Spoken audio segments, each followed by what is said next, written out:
Քննարկում ենք հարց համար 27-ը Վարչաֆեստ 2026 երիտասարդական երաժշտական մրցույթ փառատոնի վերաբերյալ զեկուցող կրթության, գիտության, մշակույթի և սպորտի նախարար Ժաննա Անդրեասյան։ Համեցեք Տիկին Անդրեասյան։ Շնորհակալություն մեծարգո վարչապետ, հարգելի գործընկերներ, կառավարության քաղաքականության առաջնահերթություններից է մշակույթի եւ մշակութային կյանքի ապակենտրոնացումը, ինչպես նաեւ բոլոր հնարավոր գործիքակազմերով ստեղծագործականության խթանումը եւ Վարչաֆեստ 2026 երիտասարդական երաժշտական մրցույթ փառատոնը, որը նախատեսվում է դարձնել ամենամյա, ունի հենց այդ առաքելությունը նպաստել մեր երիտասարդների ստեղծագործականության բացահայտմանը եւ տաղանդի դրսեւորմանը, ինչպես նաեւ նպաստել զբոսաշրջության, մշակութային կյանքի զարգացմանը, կազմակերպելով Սևանա լճի ափին այս երաժշտական մրցույթ փառատոնը։ Այս տարի մրցույթ փառատոնը նախատեսում ենք անցկացնել օգոստոսի 21-ից 22-ը, ինչպես արդեն նշեցի, Սևանա լճի ափին նախատեսում է, որ կօգտագործվի նույն տարածքը, որը օգտագործվում է նաև Սևան Ստարտափ Սամիթի շրջանակներում, քանի որ այստեղ արդեն իսկ առկա են որոշակի ենթակառուցվածքներ եւ տարածքը հարմարեցված է մեծ ծավալի միջոցառումների կազմակերպման համար։ Կարևոր է, որ նախատեսել ենք այնպիսի տեխնիկական լուծումներ, որոնք կապահովեն թե որակյալ հնչողություն եւ թե նաեւ շատ մեծ դիտողականություն եւ վստահ ենք, որ այս ուրեմն մրցույթ փառատոնի անցկացումը կկարողանա ամենամյա ավանդական մի իրադարձություն ձևավորել, որը մեր մշակութային կյանքի եւ երիտասարդական նաեւ կյանքի անբաժանելի մասը կդառնա։ Պետք է ասեմ, որ նախապատրաստական աշխատանքները արդեն իսկ սկսված են, մրցույթ փառատոնի շրջանակներում հայտ են ներկայացրել շուրջ 100 բենդ եւ պետք է ասեմ, որ աշխարհագրությունը ներառում է Հայաստանի բոլոր մարզերը, Երևանը, ունենք նաև հայտեր Կանադայից եւ Ավստրիայից։ Մասնակիցների ընտրությունը կկատարվի պրոֆեսիոնալ ժյուրիի կողմից եւ մենք կունենանք 2 փուլով ընտրություն միջև վերջնական փառատոնը։ Առաջին փուլում, որը արդեն իսկ ընթացքի մեջ է եւ նախատեսում է, որ վաղը կամփոփենք, մասնակիցները ընտրվում են առցանց ուղարկված տեսաձայնագրությունների հիման վրա։ Երկրորդ փուլը անցած 50 բենդերի լսումները կանցկացվեն մարզերում եւ Երևանում, նախատեսում ենք դա իրականացնել օգոստոսի 5-ից 11-ը, 11-ին կամփոփվեն արդեն եւ միջև 20 բենդներ, որոնք կլինեն այս երկու ուրեմն փուլերի արդյունքում լավագույն գնահատվածները, կունենան հնարավորություն մասնակցելու օգոստոսի 21-ից 22-ը նախատեսվող վերջնական մրցույթ փառատոնին եւ իհարկե ձևաչափը մեծ հնարավորություն է տալիս, որպեսզի նաեւ վրանային ճամբար գործի եւ սա կնպաստի, որպեսզի մասնակիցները նախապես ժամանեն ինչպես իրենց փորձերը իրականացնելու, այնպես էլ միմյանց հարաբերություններ ձևավորելու, գուցե նաև նոր գաղափարներ եւ ստեղծագործական ծրագրեր քննարկելու։ Բնականաբար ամբողջ տարածքը բաց է լինելու քաղաքացիների համար եւ մենք նախատեսում ենք, որ նաև 30 տաղավարներ կունենանք, որտեղ կներկայացվի մարզի տնտեսվարողների արտադրանքը, սա կնպաստի նաև, որպեսզի փառատոնը ունենա զգալի տնտեսական ազդեցություն տարածաշրջանի զարգացման համար, ինչպես նաև զբոսաշրջության տեսանկյունից նախատեսում ենք, որ ավելի քան 3000 մարդ կայցելի այս փառատոնին եւ դա հնարավորություն կտա նաեւ Սևանա լճի ափին ունենալ ուրեմն նոր իրադարձություն, որը տարածաշրջանի զարգացման համար էլ լավ հարթակ կլինի։ Արդեն նշեցի, որ ամենամյա ենք նախատեսում լինի, վերջնական հաղթողները կընտրվեն ինչպես պրոֆեսիոնալ ժյուրիի, այնպես էլ ներկա հանդիսականների քվեարկության միջոցով։ Մրցանակային ֆոնդ ունենք, որը կազմում է 10 միլիոն դրամ, գլխավոր մրցանակի առաջին, երկրորդ, երրորդ տեղերի համար նախատեսված եւ բնականաբար արված է ամբողջ նախապատրաստական աշխատանքը, որպեսզի փառատոնը պատշաճ կազմակերպենք։ Խնդրում եմ հաստատել։ Շնորհակալ եմ Տիկին Անդրեասյան։ Հարգելի գործընկերներ, ընդհանրապես քաղաքական ազատությունները եւ ժողովրդավարությունները ունենում են կարևոր էֆեկտներ եւ դրանց էֆեկտներից մեկը ստեղծագործականության զարգացումն է, այդ թվում երիտասարդության շրջանում։ Մենք վաղուց արդեն բավական երկար ժամանակ ես իմ մոտ հարց է ծագում, թե ինչու երիտասարդության շրջանում ստեղծագործականության ալիքաձև զարգացում մենք չենք տեսնում, այլ ընդհակառակը իմ կարծիքով տեսանելի չէ ստեղծագործականության զարգացումը եւ մենք տենց քայլ-քայլ ենք եկել այս ճանապարհին։ Սկզբից օրինակ ես ուզում եմ այդ ճամփորդության մասին ձեզ պատմել։ Օրինակ սկզբից երբ որ մենք գնում էինք դպրոցների բացման, տարբեր միջոցառումների եւ այլն, իհարկե այդ պատմությունը գիտեք, ինչպես է, որ մենք որոշեցինք, որ Հայաստանի Հանրապետության պետական օրհներգը այլևս ձայնագրությամբ չենք օգտագործելու պետական միջոցառումներին, դա ուրիշ պատմություն է, բայց երբ որ այդ թվում դպրոցներում երեխաները սկսում էին կատարել, նախ ինձ համար ակնհայտ էր, որ դա այդքան էլ մեր դպրոցներում տարածված բան չի երգելը եւ երաժշտության հետ առնչվելը եւ շատ ծանոթ երևույթ չէ, ել չեմ ասում երգչախմբային կատարմամբ։ Հաջորդը, որ ես նկատեցի, որ նույնիսկ այս իրավիճակում հիմնականում, այսինքն ես չես նկատում առաջին 1 2 3 մեկ էլ տերմես մենակ աղջիկներ են։ Հարցածախում մի րոպե, ինչ են մենակ աղջիկներ։ Հետո եկանք հաջորդ տարբեր փուլերում, երբ որ վարչապետի գաված սպորտային, թենիս, հեծանիվ, այդտեղ հարց առաջացավ, իսկ ինչու մենք երեկոյան չենք հրավիրում աշակերտների, ովքեր կարող են երգել, նվագել եւ այլն եւ այլն եւ այդպես շարունակ։ Հետո մենք եկանք ավելի այլ եզրակացության, որ հեղինակային երգի փառատոն է պետք կազմակերպել, այդ ամեն ինչը անում ենք, բայց այդ ամեն ինչը կոնկրետ ինձ բերեց այն եզրակացության եւ նաեւ իմ դիտարկումները, օրինակ Հայաստանում ինչի այսօր Հայաստանում երաժշտությունը գոյություն ունի այսպես ասած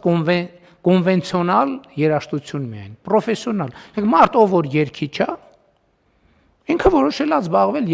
ինքը երգիչ է, երգով վաստ։ Իսկ ինչի Հայաստանում ինքնագործ խմբեր չեն ձևավորվում։ Ու իրանց դպրոցում, իրանց միջավայրում, որովհետեւ մեծագույն խմբերը երաժշտության պատմության ձևավորվել են որպես ինքնագործ խմբեր։ Ինչի Հայաստանում այդ process-ը չկա։ Իհարկե չեմ թաքցնի, այդ հարցը ավելի բան ծագեց իմ մոտ, երբ որ ես ինքս վարչաբենդ այդ անունը բանի համացանցի օգտատերերի բանով մատուցմամբ այդ մեր երաժշտական խմբին կամ փորձին կամ պրոյեկտին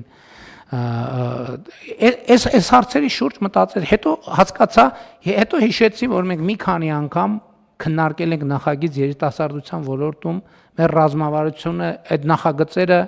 ես օրինակ ինձ բան չեն թվացել, համոզիչ չեն թվացել եւ եկանք այն եզրակացության, որ կառավարությունը եթե չկա դա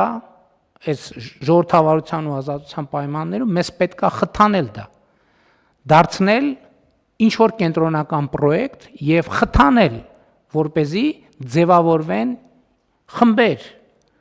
մոտիվացիա առաջանա եւ այստեղից է ծագել նաեւ անունն էլ կապված է նրա հետ, որ ի սկզբանե վարչաբենդի շրջանակում ենք բարձում, բայց հետո հասկացանք, որ ինքը գաղափարը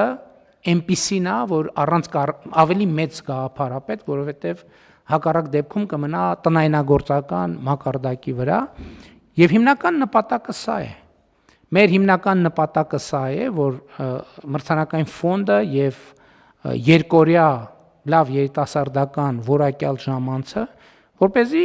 մենք նաեւ այդ ենք ասել, կարող են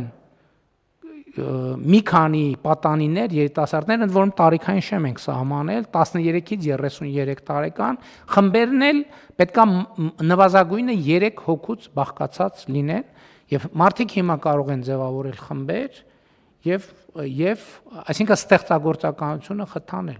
Ընդ որում ես ուզում եմ այս նախագիծը կապել մեր ուրիշ մի նախագծի հետ։ Մենք նախընտրական ծրագրում ունենք առաջիկայում 100 երաժշտական արվեստի սպորտային դպրոցներ, սա ալարիվ առանձին խաղահրապարակներից եւ 300 դպրոցներից դուրս, որովհետեւ սա մենք պետքա երաժշտական դպրոցներ ունենանք, ընդ որում բարձրորակ երաժշտական դպրոցի համար բարձրորակ երաժշտական գործիքներ ապահովեն եւ ուզում եմ հիշեցնել, որ մենք ունենք ի վերջո նախագիծը ակադեմիական քաղաքում արվեստների ավագ դպրոց ստեղծելու, որտեղ արդեն այստեղ դրսևորվածներին մենք կօգնենք, կաջակցենք, որպեսզի նրանք ավելի բարձր մակարդակի հասնեն։ Իհարկե տարի առաջին տարին է եւ քննարկելով ի սկզբանե որպես փոքր ինչ որ բան, մենք հիմա ստացել ենք բավականին մասշտաբային մի նախագիծ։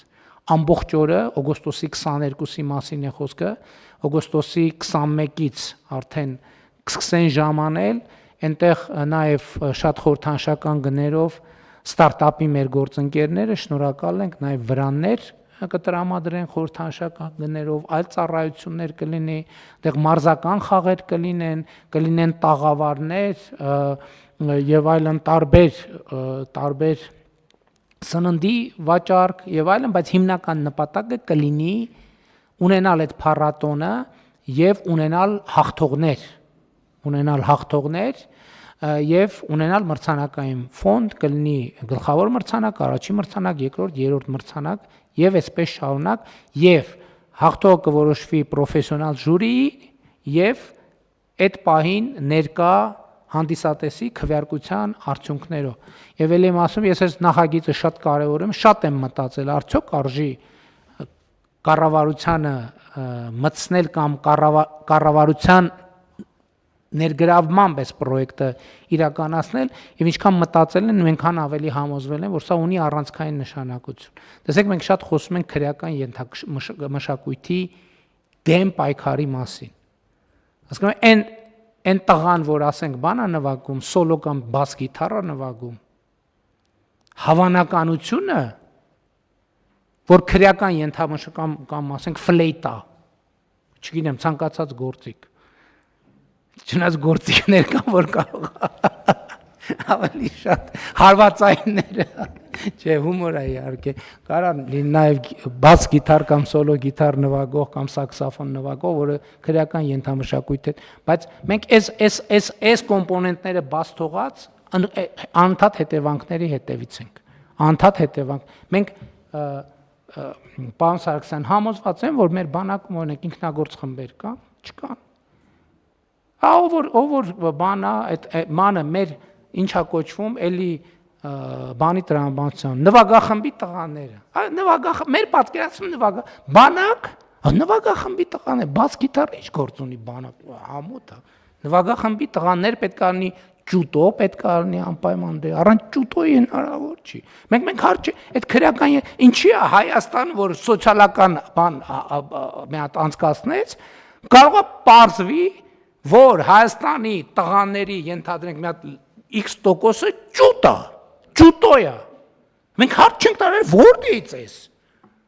Մենք ենք ամեն նոր ամիսը պարտադիր կիրակի օրվա ամենալավ ժամին է ցույց ենք տալիս։ Որ բանակը պետք է տեն ցնցոտիավոր ջուտո բան, հետո ուրիշ տեղից պետք է գան փրկեն, որ այդ բանակը բան ունենա։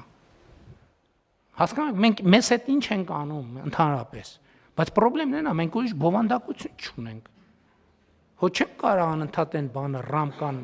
հերարցակեն եթերով են, որ այն ձենա հանում։ Ստեղծագործականությունը պետք է խթանել։ Եվ սա երիտասարդության շրջանում եւ մեծերի շրջանում է դա առանձին ուրիշ խնդիր է։